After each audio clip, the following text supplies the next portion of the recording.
ఈ ప్రభుత్వానికి కళ్ళు లేవా? ఈ ప్రజాధనం ఎవరు లూటీ చేస్తున్నారు? ఈ లూటీదారులు మా వాళ్ళైతే కళ్ళు మూసుకో, పక్క వాళ్ళైతే పట్టుకో. లూటీదారులు మా వాళ్ళైతే కళ్ళు మూసుకో, పక్క వాళ్ళైతే పట్టుకో అని అధికారులకు మీరు ఇచ్చినటువంటి సంకేతాలు ఏమిటి? ఈ ఇసుక వల్ల ఎవరి జేబుల్లోకి వెళ్తుంది?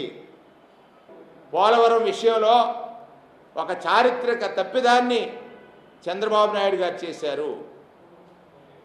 ఆంధ్రప్రదేశ్ రాష్ట్రానికి జీవనాడైనటువంటి పోలవరం ఆనాడు జాతీయ ప్రాజెక్టుగా ఉంటే ఆ ప్రాజెక్టు నిర్మాణం నేను చేపడతానని కాసులకు కక్కుర్తిపడి ప్రధానమంత్రి చేత ఒక నింద పడినటువంటి ప్రధానమంత్రి చేత కామెంట్ చేయించుకున్నాడు పోలవరం ఏటీఎం అని.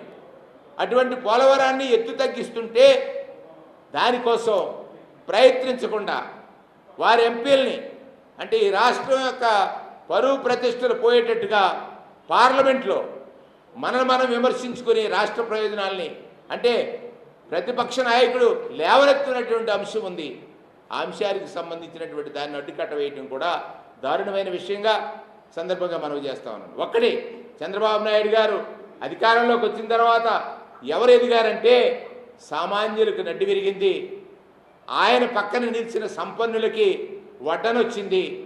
కేవలం ఆయన ఎవరు పెరిగారు? చంద్రబాబు నాయుడు గారి హెరిటేజ్ పెరిగింది అధికారంలోకి వచ్చిన తర్వాత. 500 కోట్లున్నది 950 కోట్లు ఒక్కసారిగా పెరిగింది చంద్రబాబు నాయుడు గారు వాళ్ళు. ఇవాళ వారి శాసనసభ్యులు పెరుగుతున్నారు, వారి కార్యకర్తలు పెరుగుతున్నారు. ఇటువంటి వారందరూ కూడా పెరుగుతున్నారు తప్ప సామాన్యుడికి ఆరోగ్యం, సామాన్యుడికి విద్య, సామాన్యుడికి న్యాయం, సామాన్యుడికి చట్ట రక్షణ ఇవన్నీ కొరవడుతున్నాయి. ఎవరైతే పేదరికంలో ఉన్న వాళ్ళకి ఈ ప్రభుత్వం శరాఘాతంగా మారింది.